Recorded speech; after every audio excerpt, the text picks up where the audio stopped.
उस समय जो है भगवान की भुजाएं वार्तालाप कर रही हैं। श्री हनुमान नाटक में श्री हनुमान जी जो है इस बात का रहस्य उद्घाटन करते हैं। ये बात हम इसलिए बता रहे हैं कि सब चिन्मय हैं, कोई ना कोई जीव ही सेवा के लिए आता है।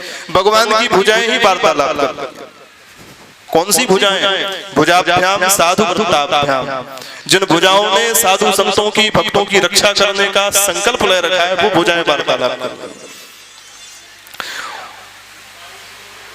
दाहिनी भुजा से बायां हाथ बोला।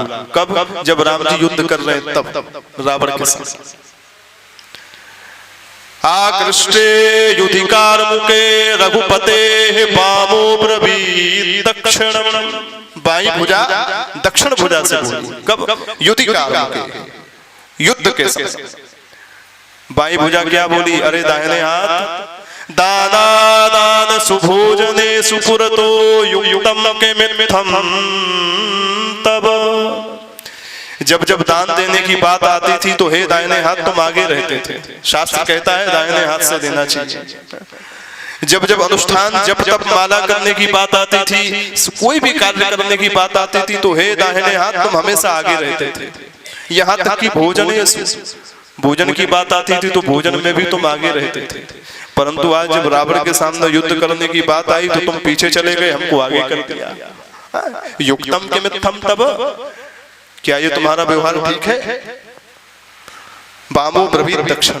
बाई भुजा का संभाषण हो रहा है दाहिनी भुजा से। तो दाहिनी भुजा ने क्या कहा?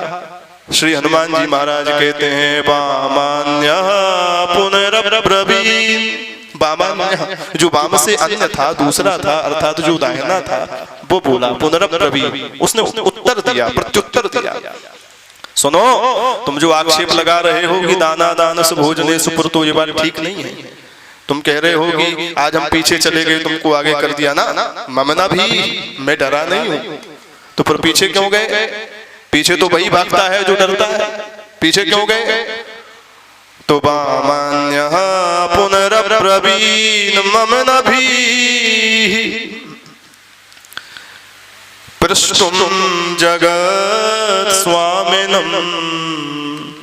दाहिने हाथ ने कहा मैं तो जगन्नाथ के पास, जगत स्वामी के पास, श्री राम जी के पास, राघव रामभद्र के पास उनके कान में कुछ पूछने के लिए आया हूं। मतलब आप समझे, राम जी ने धनुष को ऐसे चढ़ा रखा है रावण से युद्ध करने के लिए। तो जो बायां हाथ है मुद्रा में वो आगे है और दाहिना हाथ भगवान के ठीक कान पर है। तो दाहिना हाथ कहता है बाएं हाथ मैं तो जगत स्वामी के पास कुछ पूछने के लिए आया हूं। पृष्ठुम जगत स्वामिनम। क्या पूछने के लिए आए हो? दाहिना हाथ बोला मैं ये पूछने आया हूं छे तुम रावण वक्त्र पंक्तमितिया दद्यात् सबो मंगलम। छे तुम रावण वक्त्र पंक्तमितिया। मैं भगवान से यह आज्ञा लेने के लिए आया हूं और यह निवेदन करने के लिए आया हूं कि हे प्रभु, अभी अभी मेरे कर कमल से जो बाण छूटने वाला है, जिस बाण को मैंने पकड़ रखा है, जो बाण मैं छोड़ने वाला हूं, मुझे आप यह बता दें कि छेदुम रावण वक्त्र पंक्तमितिया।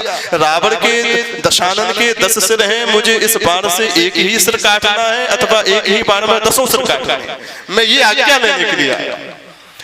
तो ऐसी भगवान की जो युद्ध स्थल में, युद्ध की भूमि में आपस में वार्तालाप करती हैं, श्री हनुमान जी महाराज कहते हैं दद्यात् सबो मंगलम। वो भगवान की वह दिव्य भुजाएं हम भक्तों का हमेशा मंगल करें। ऐसी भुजाओं को प्रणाम। मतलब क्या है कहने का? चाहे भगवान की भुजा हो, चाहे भगवान का पीतांबर हो, भगवान का मुकुट हो, भगवान की पादुका हो, भगवान की सेवा में आने वाली विभिन्न प्रकार की जितनी भी वस्तुएं हो, वो कोई ना कोई भक्त ही भगवान की सेवा करने के लिए आया है। इसलिए ये पद्मगंधा गाय का जो दूत है, ये पूर्व जन्म का अनंत जन्मों से साधना करता हुआ, भजन करता हुआ इस दूत के रूप में आया है और जन्म जन्मांतरों से ये